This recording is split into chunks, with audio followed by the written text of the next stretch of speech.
നീ എവിടെയാകുന്നു എന്ന പുസ്തകം മനുഷ്യ ജീവിതത്തിന്റെ ആത്മീയവും സാമൂഹികവുമായ നേർക്കാഴ്ചകളിലേക്ക് വിരൽ ചൂണ്ടുന്ന ശ്രദ്ധേയമായ ഒരു കൃതിയാണ്. ക്രിസ്ത്യാനികളോടുള്ള ഒരു സംവാദം എന്ന നിലയിൽ അവതരിപ്പിച്ചിരിക്കുന്ന ഈ പുസ്തകം സമകാലിക പ്രസക്തിയുള്ള നിരവധി ചിന്തകൾ പങ്കുവയ്ക്കുന്നുണ്ട്.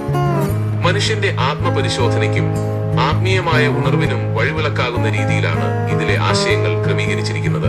പ്രതിസന്ധികളിലും സങ്കീർണതകളിലും ഉഴലുന്ന മനുഷ്യനോട് തന്റെ യഥാർത്ഥ സ്ഥാനം എവിടെയെന്ന് ചോദിക്കാൻ ഈ കൃതി പ്രേരിപ്പിക്കുന്നു. യുവതലമുറയെക്കുറിച്ച് വലിയ പ്രതീക്ഷകൾ വെച്ചു പുലർത്തുന്ന എഴുത്തുകാരൻ അവർ ഒരിക്കലും ഉൾവലിയരുതെന്ന് സ്നേഹത്തോടെ ഓർമ്മിപ്പിക്കുന്നുണ്ട്. സമ്മർദ്ദങ്ങൾക്ക് അടിപ്പെടാതെ ജീവിതത്തെ ധീരമായി നേരിടാനുള്ള ആത്മവിശ്വാസമാണ് ഈ പുസ്തകം വായനക്കാർക്ക് പകർന്നു നൽകുന്നത്. ജീവിതത്തെ ഒരു യുദ്ധക്കളമായി കണ്ട് അതിനെ നേരിടാൻ ആവശ്യമായ കരുത്ത് ആർജിക്കേണ്ടതിന്റെ പ്രാധാന്യം ഇതിലെടുത്തു പറയുന്നു. പരാജയങ്ങളിൽ തളരാതെ പ്രത്യാശ കൈവിടാതെ മുന്നേറാൻ പുസ്തകത്തിലെ വരികൾ വായനക്കാരെ പ്രചോദിപ്പിക്കും. ഓരോരുത്തരിലും ഒളിഞ്ഞിരിക്കുന്ന യോദ്ധാവിനെ ഉണർത്തുക എന്നതാണ് ഈ കൃതിയുടെ പ്രധാന ലക്ഷ്യങ്ങളിലൊന്ന്. വ്യക്തിപരമായ വിജയങ്ങൾക്കപ്പുറം ആത്യന്തികമായ വിജയത്തിലേക്കും ആത്മീയമായ തൃപ്തിയിലേക്കും മനുഷ്യനെ നയിക്കാൻ ഈ പുസ്തകത്തിന് സാധിക്കുന്നുണ്ട്. ലളിതവും എന്നാൽ ആഴമേറിയതുമായ ഭാഷാശൈലിയാണ് എഴുത്തുകാരൻ ഇതിനായി സ്വീകരിച്ചിരിക്കുന്നത്.